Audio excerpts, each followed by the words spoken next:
2015 Bishop Ludden graduate Joe Trenca with us right now. Remember, like and subscribe. The subscribing doesn't cost any money, and you'll be able to watch all the cool stuff that we're going to do this year. I've been watching you and following your stuff on Facebook. You were going to race like about a month and a half ago, weren't you? Yeah, we were going to run Port Royal, run the 410 car and stuff like that.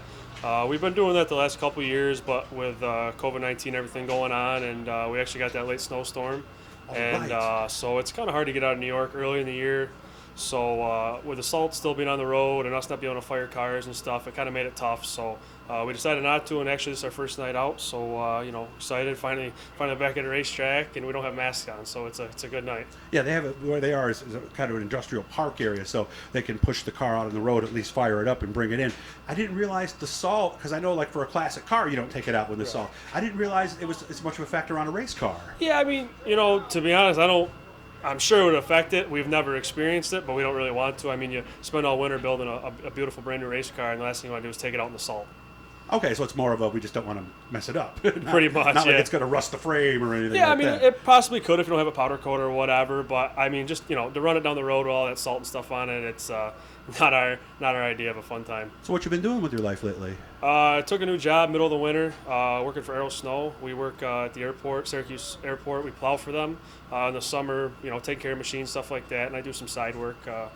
So on the weekends, and been busy with that since we haven't been racing. So, but hopefully now racing gets sped back up and we can get back to our normal summer lives. Not as much plowing as in years past, though. No. So this was a light winter. We still worked a lot though, but light winter. Hopefully next year will be a little bit better. Okay. Tell me about the race car we brought here today to Canandaigua. Yeah, this is a 2019 RPM chassis. We ran it last year. We switched middle of the season, started running it, and kind of turned the program around. Russ over at RPM really helped us with that. We got 2 wins with it. Picked up $5,000 win over at Outlaw for the Fall National, so that was a good one.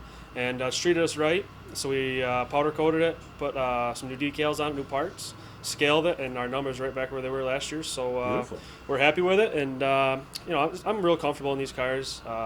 They react a little bit different than we ran last year, and as soon as we switched to them, it was like night and day. So happy with them, excited to get going tonight. And it's always nice when that first scaling of the year goes quickly, right? Oh yeah, I mean, we did try a couple things to see, where weight moved around and what did what. But our normal setup where we kind of load everywhere, we were pretty much identical to where we were last year when we started winter races. So we were happy with that. Even putting new bars and everything like that in the car, we were dead nuts. There's an idea for one of those segments we talked about. I'll come over, we'll show people how they scale it, because they got 4 little scales. They used to do it back in the day with bathroom scales, believe it or not. Guys would actually do that, and then you work your percentages. But sometimes it's amazing how you can be moving things around and you can't hit those percentages sometimes, right? Yeah, we actually, back in the quarter midget days, we'd have a little tote full of 8 scales, so we could scale 2 cars. And now we use the digital ones, and it's super nice. We can see our cross weights, yes, right side weight, right rear weight, all that good stuff. So yeah, we just jack it up off the scales and put a couple turns here or there just to try stuff and see what does what. And it's helped us. We started doing that last year, and like I said, I think it definitely helped and turned the program around. Yeah, and if you're not scaling your race cars, guys, find somebody who has scales, because the manufacturers give you all those numbers for a baseline, and if you don't know that, you could be throwing darts at a wall for a season, right? Oh, yeah, absolutely. I mean, as soon as we put this car together and started running it, we scaled it, and I, texted back and forth with Russ, the car builder, and he knew his numbers like immediately. It was pretty impressive to know. He told me, exactly what that right rear weight should be, and that's what it was. So, to have someone that knows their cars and understands them is a huge part of our success last year too. So, how excited are you to finally get out and do this today? I'm excited. A little nervous first race of the year. You don't want something stupid to happen, but no, I'm excited. It's our 7th or 8th year racing sprint cars, so it's been a long off season. We had cars together way before we needed to, but I don't like being behind the 8 ball. So no, we're excited. Beautiful day here. Thanks to Land of Legends for putting this on. No fans. I know that's tough to do. So yeah, hope for a good night. Go out in hot laps and shake it down, make sure everything's good, and hope for a good heat race. Patriots do passing points, so you gotta you got to be quick in that. You got to be able to pass cars and be maneuverable. So.